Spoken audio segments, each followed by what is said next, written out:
I am somewhat risk averse.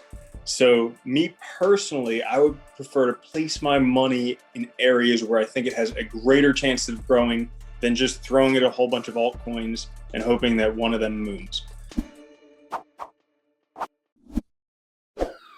BitSwap is the hottest new way to trade tokens. Crawling all the top decentralized exchanges, BitSwap gets you the very best price and value for your trades. BitSwap is changing the game. Try it now at bitswapdex.io. Welcome to BitBoy Crypto, the largest crypto channel in all the interwebs. My name is Ben. Every day on this channel, I show you how to make money in cryptocurrency. If you like money and crypto, make sure to go ahead and smash the like button and subscribe to the channel for your chance to win a full Bitcoin. Details down below. In this video, I brought on CryptoLove, a YouTuber who's been around the space for a long time and a friend of the channel, to discuss his top coin picks. And I can tell you they're definitely going to be very interesting if you've been in this space for a while. He's got a lot of good stuff to say, so let's go ahead and jump in the interview. Hey everybody, today I'm very pleased to be joined by a dear friend of the channel. He hasn't been on the channel one-on-one in a long time. Randall from CryptoLove, how are you doing? Ooh, Shagalak, what's up, man? I'm good. How about yourself? I'm doing good. Now, I just got to tell everybody before we get started, we're going to talk about CryptoLove's top 3 altcoins right now. But just so everybody knows, CryptoLove taught me how to live stream. He pretty much made this channel. Well, I mean, you did most of the work. I just said, I mean, you literally did all the work. Like when I see that you succeeded, it just shows me that good things happen in the world because you literally reached out to every YouTuber out there and you said, hey, can we stream together? And everybody said no. Yep. But I was like, yeah, let's do it. And you were making these comics, BitBoy comic, which was freaking awesome. And then from that point on, you like networked with everybody. You produced more content than anybody else. You worked harder than anybody else. So like, it's just, it's evidence in the world that hard work gets you good places. Yeah, I appreciate that. You're correct. You were the first person that, I ever went on their channel before that had a big following and, always have been appreciative of that and glad to have you on the channel. But the reason why we're here is to talk altcoins, talk crypto. That's what we do. So I want to know what right now are your top 3 altcoins?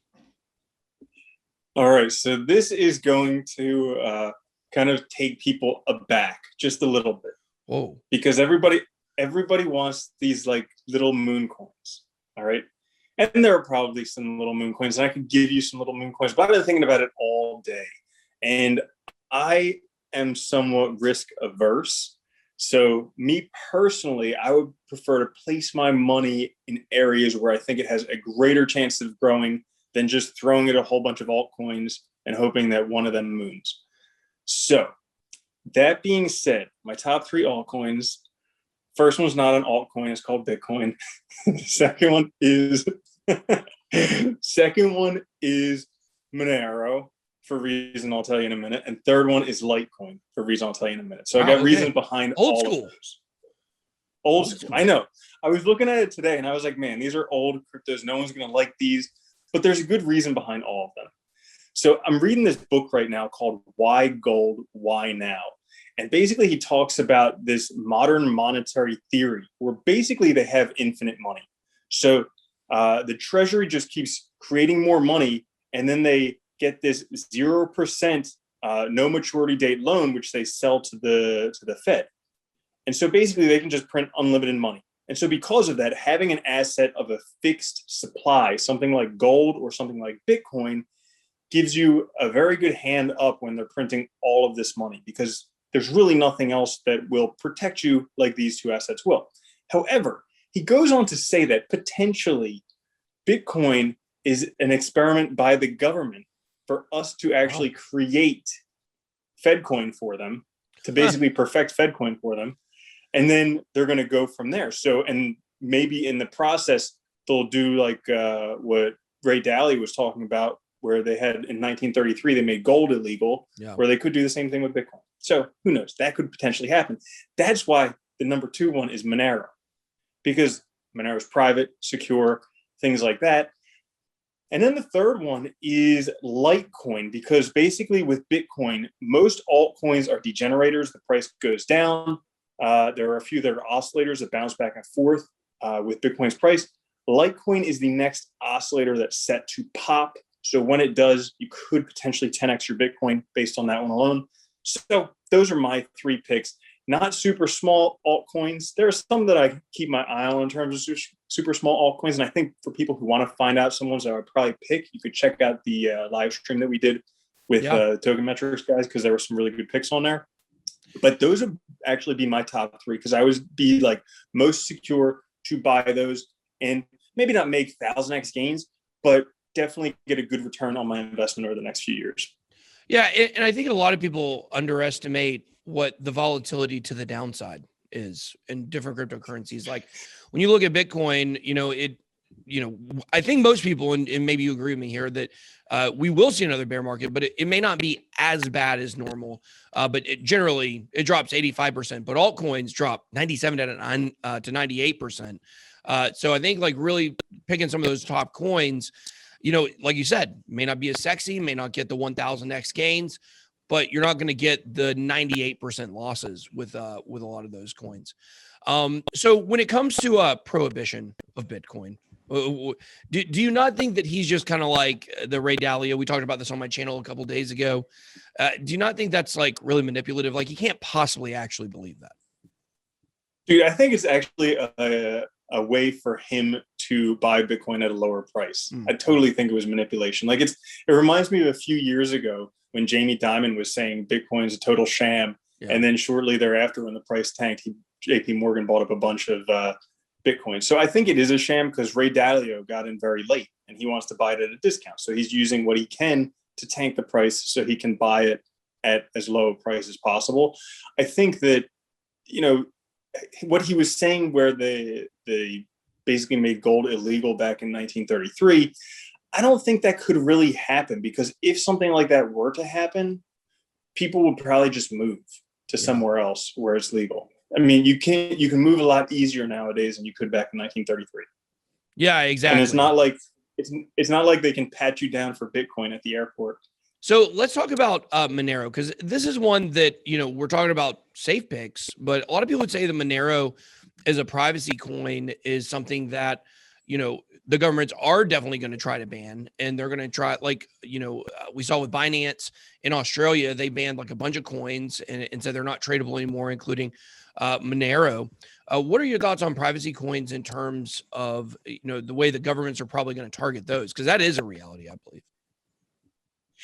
Yeah, I always look at it kind of as these fat, slow bureaucrats versus the fastest, most creative people in the world creating cryptocurrencies. So while there will be regulation, there's always going to be ways to get around it. And people who are going to need privacy for their money are going to be able to find it in Monero or in whatever other privacy coins come up.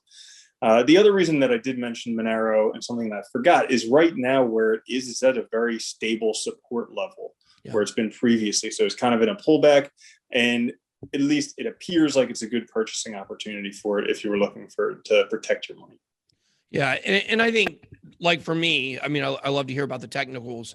I've been saying for a while about privacy coins that, kind of like we saw with Prohibition, with alcohol, the more you try to suppress it, the more you try to hide something that people want, that there's a demand for, the higher the value is going to go up.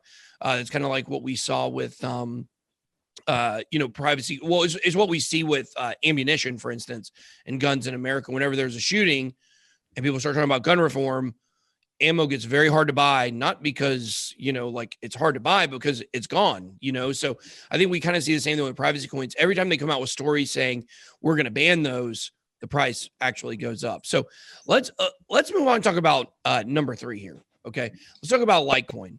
And, this is something that I think a lot of people don't know, is that right now Grayscale is buying a ton of Litecoin. It's like one of their number one coins they're buying right now.